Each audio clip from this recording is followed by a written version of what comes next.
Pokémon Next Generation Fanfiction Season 1 Episode 5 Created by Marcus J. Anthony, narrated by Jordan Walters.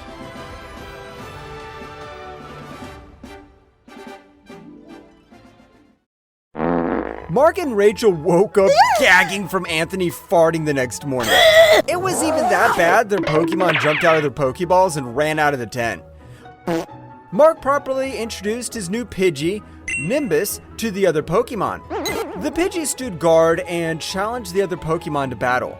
It definitely had a passion for battling. To calm Pidgey down, Anthony agreed to battle it with his Dratini.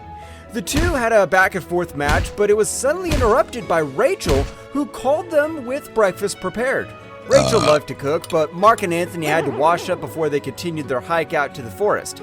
The trio arrived at Viridian City, excited to get to the Pokemon Center to relax their feet and heal their Pokemon. Hillary, Anthony's mother, worked as a cleaner at the Pokemon Center. Upon seeing her son, she rushed over and showered him with affection, fussing over his Dratini and his new friends. Mark submitted his official application for the Indigo Plateau, while Anthony inquired with Nurse Joy about the Junior Frontier.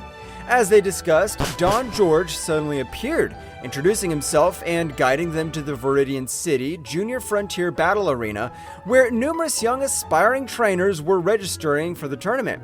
Anthony learned from Don George that in this specific Junior Frontier, trainers were required to use their first Pokemon throughout the entire tournament. Feeling relieved since he only had Dratini, Anthony noticed he was the oldest competitor and among the few not utilizing a Charmander, Bulbasaur, or Squirtle. Mark reassured him that this might work to his advantage, catching opponents off guard. As Anthony was escorted to the battle arena, he was surprised to find a full audience in attendance. Oh, horsey crap. Mark, Rachel, and Hillary sat in the audience, enthusiastically cheering him on, although Hillary's loud screams only served to embarrass Anthony further. The arena announcer introduced the panel of judges, which included Don George as one of them. The second judge was the esteemed former Elite Four member Bruno, and the third was the Viridian City gym leader Silver. As Silver's name was announced, the entire crowd erupted into boos. Don George leaned over and muttered to Bruno that it was the mayor of Viridian City who had decided on the third judge. Anthony seethed with anger as he watched Silver take his seat on the panel, waving at the crowd as if they were cheering for him. Meanwhile, the matchups were being displayed on the giant screen, revealing that Anthony was pitted against a 15-year-old boy named Ben. The other contestants were ordered backstage, and Anthony was called to the battlefield, standing on the opposite side of Ben. Ben released his Squirtle from its Pokeball, triggering memories of Anthony's tie with Maven.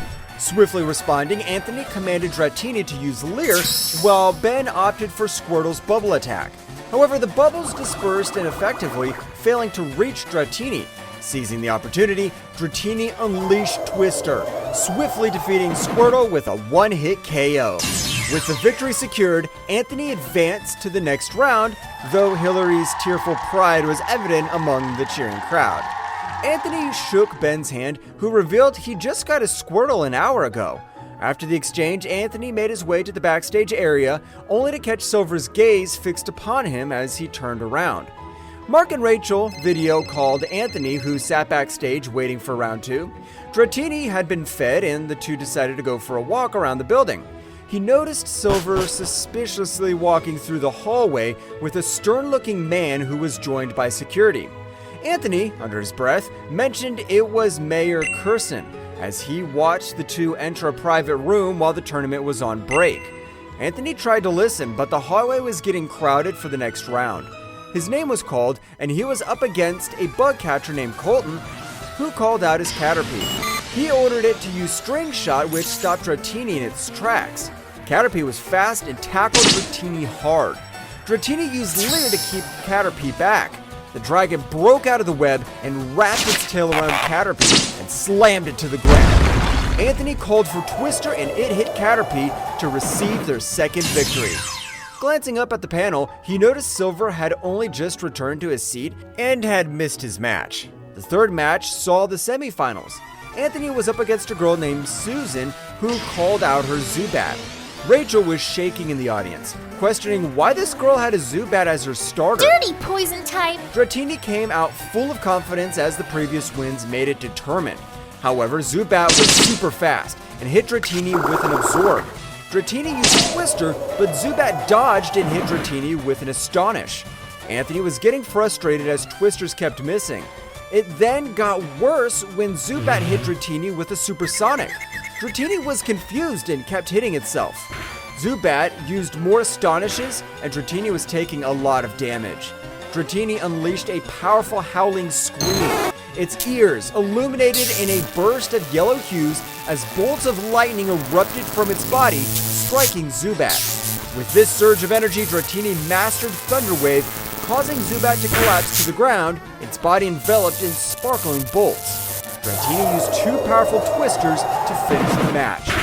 Anthony had made it to the finals. Marc, Rachel, and Hillary were jumping with excitement. Anthony turned and caught Silver's intense gaze once more. Smirking confidently, he offered a cocky salute in Silver's direction. The final round commenced, pitting Anthony against Chris, who greeted him with a sinister grin. As Chris released his Pokeball, a formidable Charmeleon emerged, startling Dratini.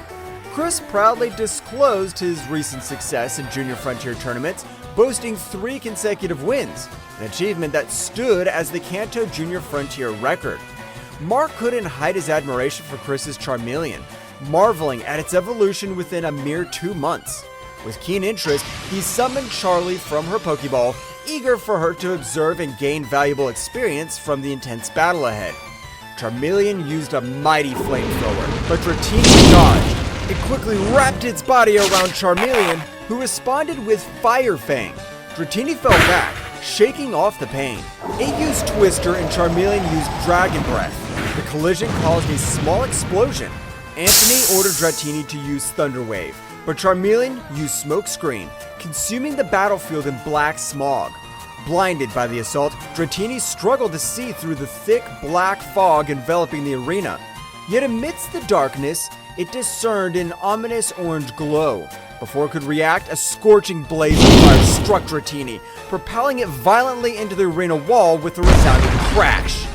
As the smog dissipated, revealing the aftermath of the intense battle, Dratini emerged, still moving despite the devastating blow it had endured. With sheer determination, it pulled itself upright, growling defiantly at Charmeleon. However, before Dratini could retaliate, Charmeleon unleashed another powerful Dragon Breath attack. Struck once more, Dratini faltered, unable to continue the battle. The victory was awarded to Chris, who emerged as the winner of the Viridian City Junior Frontier, securing his 4th consecutive win overall. While acknowledging Anthony's valiant effort, Chris noted that there was still much for him to learn before ascending to higher levels of competition. Chris then approached the stage to claim his winner's medal and prizes. Silver approached Anthony, who cradled a weary Dratini in his arms. With a stern expression, Silver offered advice, emphasizing the importance of training and urging Anthony to prioritize Dratini's well-being, knowing when to retreat from battle to prevent harm. You know nothing about how to treat Pokemon or people! Just like your father! Anthony yelled, and Silver flinched. Watch your tongue, kid, or I will humble you and show these people you are nothing but a failure. Anthony's rage was about to propel him towards Silver, but Marc and Rachel intervened, pulling him back and attempting to soothe his emotions. Don George approached Anthony, presenting him with a silver medal as a symbol of his achievement. To Anthony's surprise, his Pokédex updated, revealing that he had also earned a prize fund of 5,000 Pokédollars as the runner-up, a revelation that astonished him. Embraced by his overwhelmed mother, Anthony's initial shock transformed into a sense of pride and gratitude. Determined to help his family, he handed the prize money to his mother, who expressed her gratitude and promised to use it to improve their living conditions. As Hillary returned to work, Anthony made his way to the diner of the Pokemon Center, where Marc, Rachel, and their Pokemon were gathered at the diner. Rachel asked Anthony about his intense animosity towards Silver, noting that it appeared to surpass that of most people. Anthony hesitated, choosing his words carefully as he kept his response deliberately vague. He briefly alluded to the suffering his family endured due to Giovanni's initiation of the Pokémon War 3 years prior. With a sense of worry, he expressed his fear that Silver harbored similar intentions. Marc attempted to lighten the heavy atmosphere by expressing gratitude to Anthony for serving as an inspiration during the tournament. With newfound confidence and determination, Marc announced his readiness to pursue his first gym badge, which awaited them at Pewter City. However, before they could reach their destination, the trio would need to navigate through the challenges of Viridian Forest. End of episode 5. The journey continues.